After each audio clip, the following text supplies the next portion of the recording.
Now our valedictory. Chance Jackson, son of Jonathan and Grace Jackson of Dudley, Mass., is this year's valedictorian, earning the highest academic GPA. Prior to Marianapolis, Chance attended Dudley Middle School.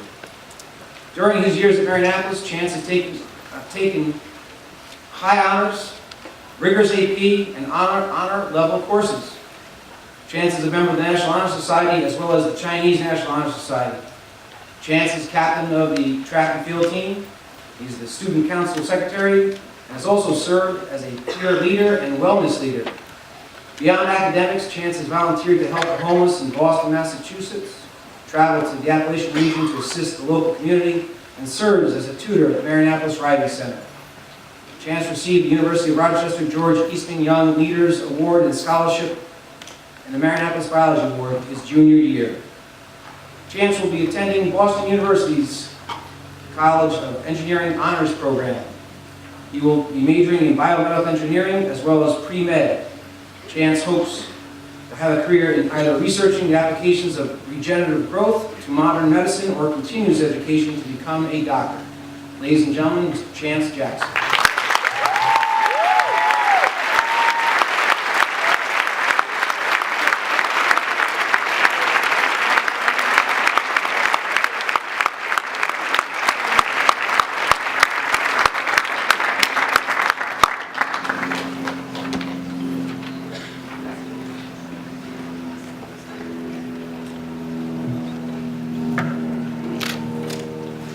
To our commencement speaker, Very Reverend Casimir Qualley, Provincial Superior of the Marians of the Immaculate Conception, members of the Trinity Foundation Board of Directors, faculty, family, friends, and classmates.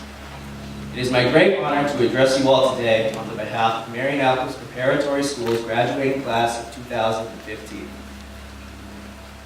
Now, the purpose of a valedictory address is to impart one final word of wisdom to your peers. Paradoxically, I do not consider myself to be wise in any shape or form. I have only been around for 18 and a half years, which, in my opinion, is not nearly long enough to begin accruing wisdom. I have a very limited scope of experience in the real world and cannot impart some sort of advice that I have learned in order to prepare you or forewarn you against making the same mistakes as I have. So, as I set about preparing this speech, I found myself perplexed by the task of saying something profound without being profoundly cliche. Just a few days back, a package arrived for me in the mail that interrupted my confusion. It was from an old family friend down in Texas, a manila envelope about yay wide, yay tall. Turns out, she had sent me this, a copy of Dr. Seuss's book, Oh, the Places You'll Go. Now don't worry, this speech is not going to be a long, extended metaphor about Oh, the Places You'll Go. Now, as I sat on my couch reading this book for the first time in over a decade, in addition to being shocked at how great a commencement speech it was, I was blasted with nostalgia. And I realized something. I realized that the important life lessons that helped me through high school, and I assume will continue to help me throughout the rest of my life, I had learned sometime back in my childhood. How to live, how to laugh, and how to love. These lessons allow me to apply every classroom lecture I have learned to the real world in the pursuit of a full, happy life. I hold them dear to my heart for that reason.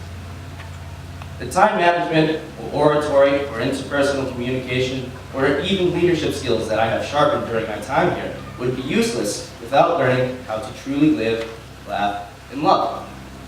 Granted, my 4 years at Marianapolis were quite formative.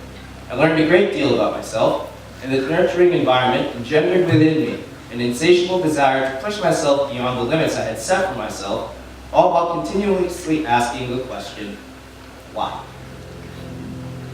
While this has greatly prepared me for the long hunt for success, it has done little in the way of preparing me to create my own happiness. Perhaps you feel the same way. I ask that you all think of someone, be it parent, peer, teacher, or anyone really, who has taught you how to live life to the fullest extent. This was learned outside classroom walls, simply by observing those around us live, laugh, and love. These lessons can directly influence your perspective on the world and determine your personal happiness, regardless of the state of your circumstances. How to live. I would ask you all what you thought it meant to be truly alive, but I fear that may segue into nasty political and ethical debates. Certainly, I do not define life as a simple existence. I rather find that our lives are defined by the experiences we undergo. As such, I do not consider a life led blindly with your nose shoved between the pages of review books and term papers to be a glamorous one. While we certainly do not have much say in the grand scheme of things, we do have the ability to consciously decide for ourselves to put aside a tough assignment and treat ourselves to late-night ice cream. Life should not be a race run straight forward, full speed ahead. This is one finish line you do not want to cross first. Do not stick your head so far into the future, or worse yet, the past, that you are oblivious to the world around you. Otherwise, you may miss out on opportunities and experiences that you will severely regret later in life. How to laugh. A life without laughter is a sad life indeed, if you ask me. Do not consciously inhabit for yourself a drab gray world when instead you can paint with all the colors of the wind. Allow yourself room to breathe and de-stress. I know I frequently reward myself with Netflix breaks during the crunch time. You are too young to stress all the time. Do not be afraid to cut loose here and there and make some memories. Be the first to laugh at yourself. It is okay to fail. In fact, it is only human. And when you do fail, pick yourself up, dust off your pants, and have a nice laugh about it. Look back in retrospect and learn from the mistake, and laugh at the silly fool you used to be. How to love. Love goes around you, but love yourself more. Now, I do not mean a selfish sort of love, but rather an appreciation for everything you are. When the going gets rough, the sad truth is that you may have no one else to rely on but yourself. Foster a sense of self-confidence in who you are, regardless of size, character, orientation, gender, or any other superficial characteristics. If you cannot accept yourself, you cannot possibly expect others to do the same. Now, this does not mean you should close yourselves off from loving others filially, platonically, or romantically. Open yourselves up to others. It may not always turn out for the best, but it is an experience that I promise will shape you into a better individual for tomorrow.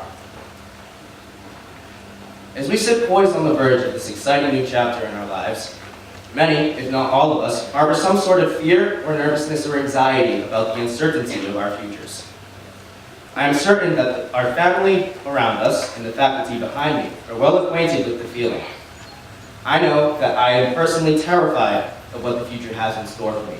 I do not know if this whole biomedical engineering thing will work out, or if in the event that I do continue on to med school, I will ever be able to free myself from the clutches of despairing debt.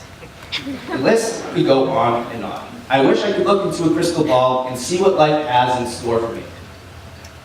But regardless of how the circumstances of my life will turn out, I take comfort in knowing that I have the key to making my own happiness.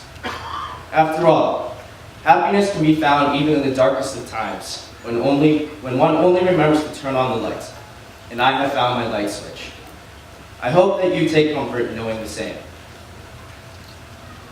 My fellow classmates, as I near the end of my speech, I am afraid I must be the bearer of bad news. Today will be the last time we are all gathered together as the collective class of 2015. If there is someone you never talked to for these 4 years, have the courage to approach them today with a hug and a smile of congratulations.